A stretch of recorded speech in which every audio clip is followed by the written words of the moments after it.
पिछले लेसन में हमने जाना है कि स्केचअप ऑब्जेक्ट को एज, फेस और एंटिटी इन 3 लेवल्स पर डिफाइन किया जा सकता है। इस लेसन में हम इन तीनों लेवल्स पर मूव टूल का उपयोग कैसे किया जाता है ये देखने वाले हैं। हमारे सामने एक बिल्कुल सिंपल बॉक्स ऑब्जेक्ट है। हमें ये ऊपर वाली एज मूव करनी है। स्केचअप टूल सेट में मूव टूल यहां पर है। उसके लिए कीबोर्ड शॉर्टकट है M। मैंने अपना मूव टूल एक्टिवेट किया है। मूव टूल से मैं इस एज पर क्लिक करता हूं। अब हम ड्रैग करके इस एज को आगे, पीछे या आप चाहे उस डायरेक्शन में ले जा सकते हैं।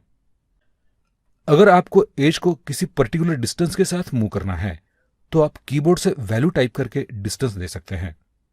हम इस एज को 10 फीट डिस्टेंस के साथ रेड एक्सिस पर मूव करते हैं।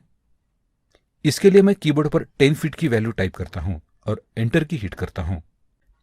एज की तरह हम कॉर्नर को भी मूव कर सकते हैं।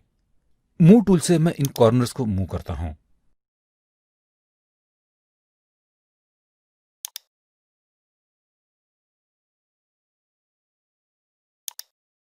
मूव टूल से फेसेस भी मूव किए जा सकते हैं और उन्हें डिस्टेंस भी दिया जा सकता है।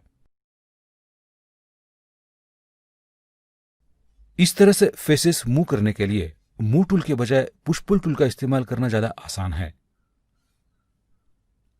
अगर आपको पूरा ऑब्जेक्ट मूव करना है तो सबसे पहले सिलेक्ट टूल से ट्रिपल क्लिक यानी लगातार 3 बार क्लिक करके पूरा ऑब्जेक्ट सिलेक्ट कीजिए और मूव टूल से ऑब्जेक्ट मूव कीजिए।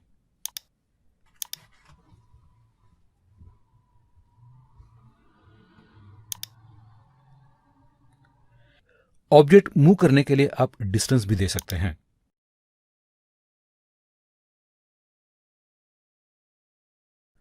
ऑब्जेक्ट मूव करने के लिए आप स्नैप का भी इस्तेमाल कर सकते हैं।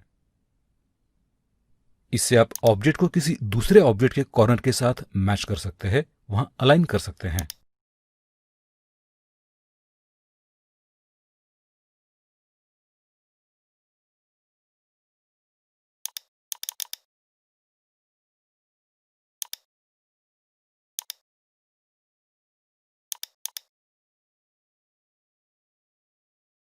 आपको जानकर आश्चर्य होगा कि स्केचअप में ऑब्जेक्ट की कॉपी करने के लिए कोई डेडिकेटेड टूल नहीं है।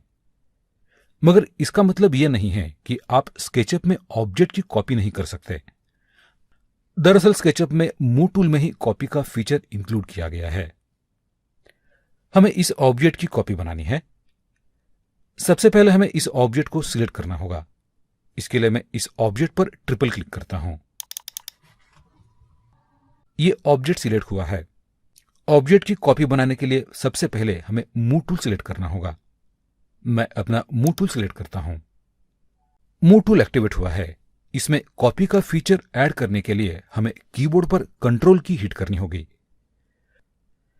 कंट्रोल की हिट करते ही अब मूव टूल के साथ प्लस का सिंबल लग चुका है।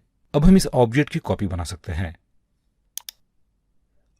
ऑब्जेक्ट की कॉपी एक पर्टिकुलर डिस्टेंस पर बनानी है तो आप कीबोर्ड से वैल्यू टाइप करके डायमेंशन दे सकते हैं।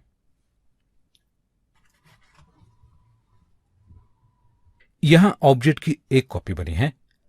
अगर आपको ऑब्जेक्ट की मल्टीपल कॉपीज सेम डिस्टेंस पर बनानी है तो पहले ऑब्जेक्ट की एक कॉपी बनानी होगी।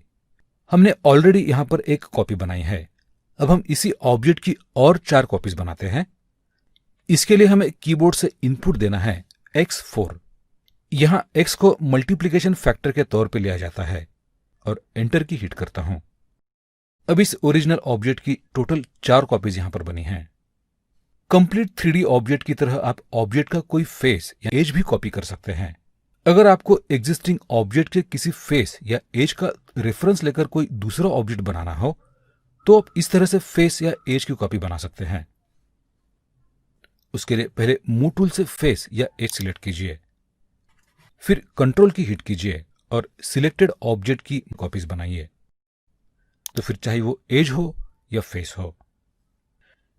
एग्जाम्पल के लिए हमने यहां पर एक फेस की कॉपी बनाई है। अब हम इसे थोड़ा एडिट करके उसी में से एक नया ऑब्जेक्ट बनाते हैं।